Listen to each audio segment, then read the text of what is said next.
Noong 1988, nakakuha ang jackliner ng 8 karagdagang segunda manong bus mula sa ibang mga operator ng bus. Ang mga ito ay muling inayos at ginawang operational. Pagkalipas ng 1 taon, tinulungan sila ng Bus Installment Purchase Program, BIPP, isang programa na magpapahintulot sa kanila na bumili ng mga bus ng hulugan na nagpapahintulot sa kanila na bumili ng 26 na bagong bus at binigyan ng karagdagang mga prangkisa sa EDSA. Noong Marso taong 1972, formal silang isinama bilang jackliner.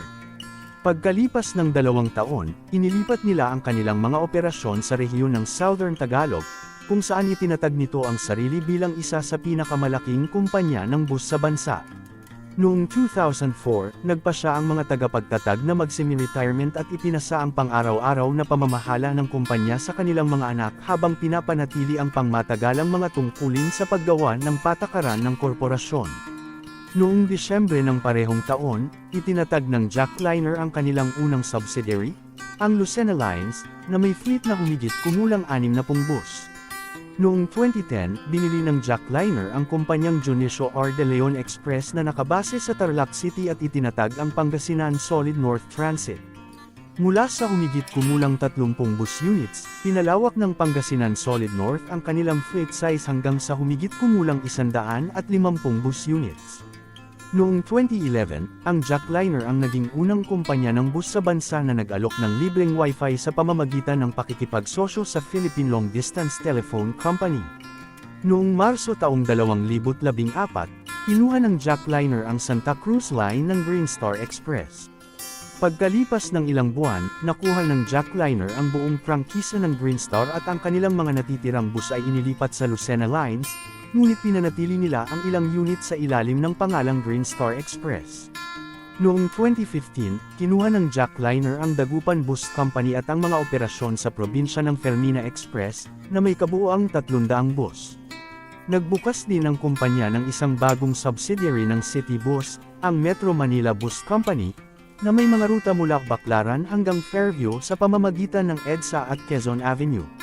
Noong 2021, nakuha ng jackliner ang Jamliner at Jam Transit upang mapalawak ang kanilang network ng ruta.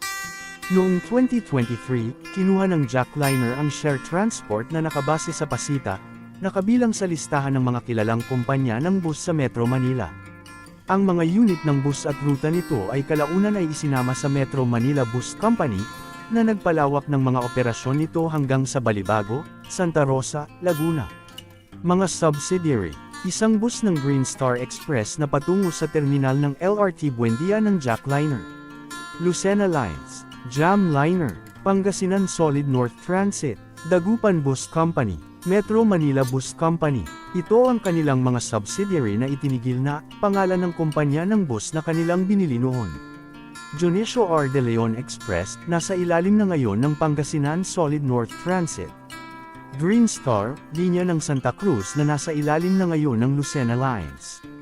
Fermina Express, Provincial Operations, pinalitan ang pangalan at ngayon ay nasa ilalim na ngayon ng Pangasinan Solid North Transit.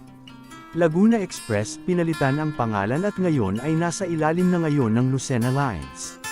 Share Transport, pinalitan ang pangalan at ngayon ay nasa ilalim na ngayon ng Metro Manila Bus Company.